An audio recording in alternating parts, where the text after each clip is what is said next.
So I thought for our reflections today, devotion and some reflections, we look at this whole concept of success. We're going to look at uh, Ezekiel chapter 47 as a base for that reflections.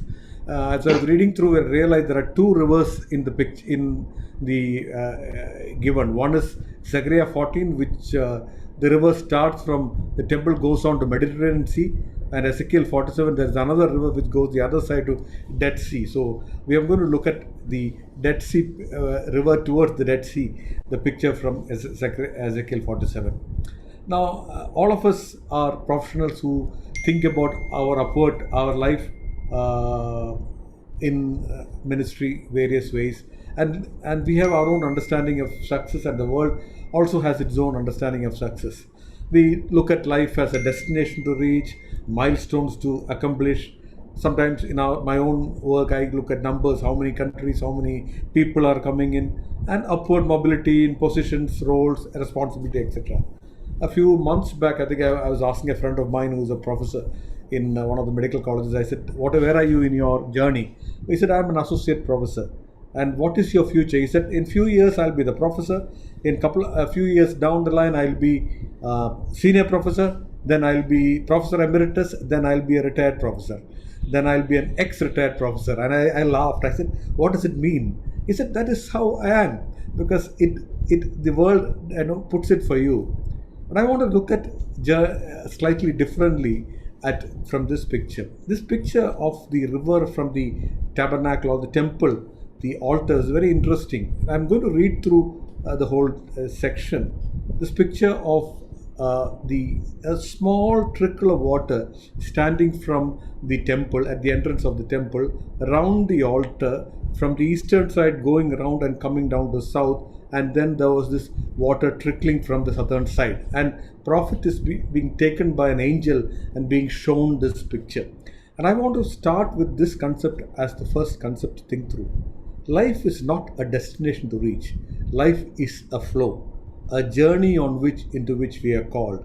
I think that is what we need to start off looking at our own lives. Is our journey something somewhere we are trying to reach, or is it a flow, a journey into which God has invited us?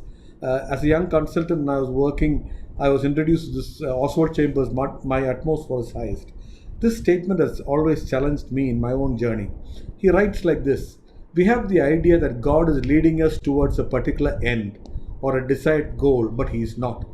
The question of whether or not we arrived at a particular goal is of little importance, and reaching it becomes merely an episode along the way. What we see as a process of reaching end, God sees as a goal in itself. Very interesting statement. What he is saying is, what we think as end points are not the end points. The process, what we think, is the end in itself. Get into that journey. And then the prophet is taken into the water. And as he's taken into the water becomes deeper and deeper. First it becomes like ankle deep, then it's waist deep, then knee deep, then waist deep, then up to the neck. That is the second picture I want to leave with you. The second picture is the picture of a deepening of life as a measure of success. As he is walking into the water is becoming a natural process. Any flowing river will become deeper. It becomes deeper and deeper. That is the picture we need to capture for our own lives. As we flow into our life, is our life becoming deeper and deeper. I think Richard Foster, who wrote Celebration of Discipline, wrote this statement: superficiality is the curse of our age. The desperate need for today is not for greater number of intelligent or gifted people, but for deep people. And this was the problem which Paul recognized in the Corinthian church when he wrote to them saying that, you are acting like infants. You're capable of nothing more than nursing at the best. You're pointing fingers at each other. You can't even drink milk. You are, as long as you are not agreeing with each other, you're still struggling at the superficial level. You need to move deeper. As you go into that section again, we realized as he was taken into the water, suddenly it became neck deep. But there is a picture that he could not cross, which means it's not only deep, it was wide. And a deep gorge you can jump over. So the picture is a very wide river, not only deep, but a wide river. That is the third picture I want to leave with us.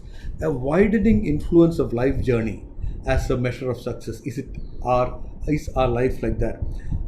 In a small advertisement in our servant leadership course, we talk about this influence of a life. All of us have areas of responsibility, but we need to expand our areas of influence to our areas of interest, our areas of concern. This may be your hospital ICMDA, but I may have an interest in reading, so I'm part of a book club. I may have an area of interest in painting, I may be part of an arts group. But how do I influence using a widening area of influence? Let me tell you, today morning I got up with deeply more challenge in my own life. I got this picture of a shallow river or shallow stream of water, shallow ground with a very thin layer of water. And it was as if God was telling me, look here, you have spread yourself thin, but you are not deep enough. This is a conviction today morning after preparing for this. So the question is, are we deep? Are we wide? And as the river becomes deeper and wide, there is this beautiful picture of various things happening around us. There are a great number of trees, there is salty water is becoming fresh, there are swarms of living animals around, salt water is becoming fresh, everything is living, there are many kinds of fish around, but some places are kept preserved for salt, and fruit trees of all kinds of growing. Their leaves are not withering because there is that sense of growth all around us, continuous water. The river naturally, as it becomes wider and deeper, gives life, freshens the context, gives a refreshing presence, and preserves the context. This is the picture into which God is calling us. As we naturally live a life, we give through our life. Are we giving life to others? Are we freshening the places where God has kept us? Is the context in which where we live, is it preserved by God's values?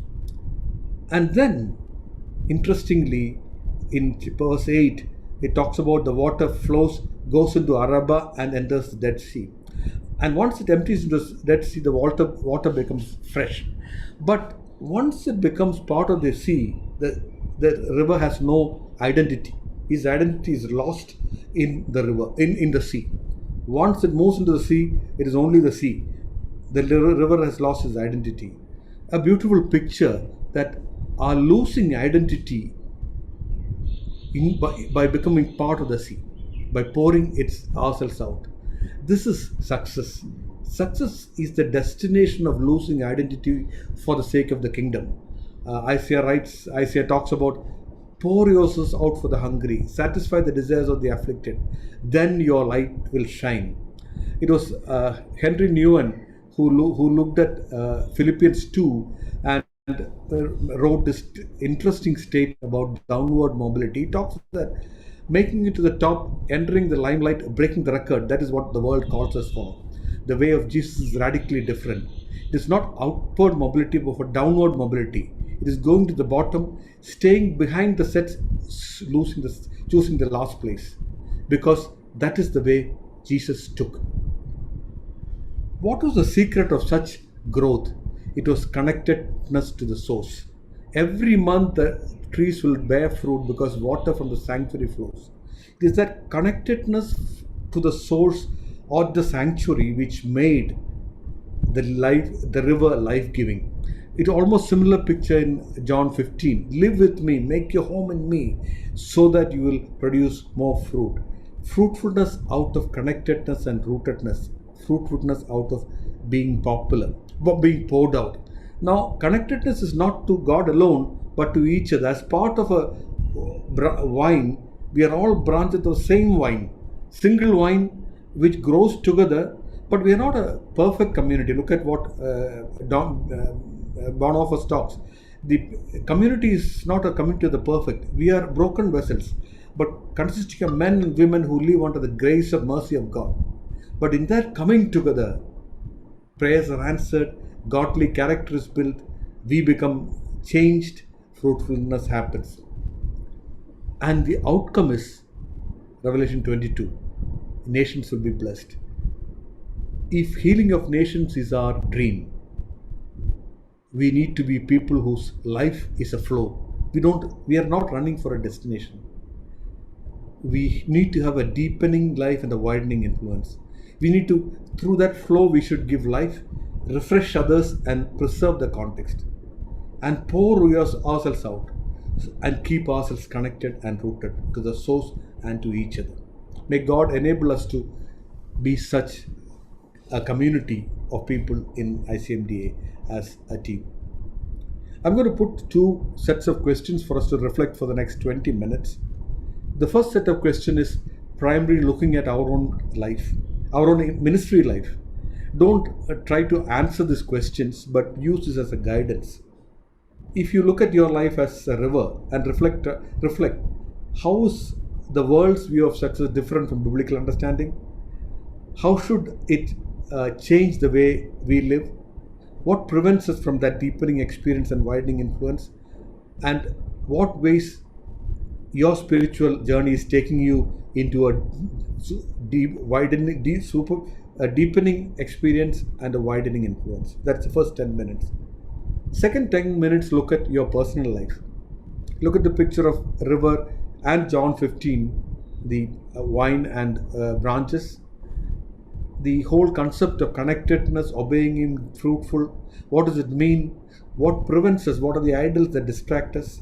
And how does this challenge your own life? Take some time to reflect together, and at the end of that period, pray for each other and come back.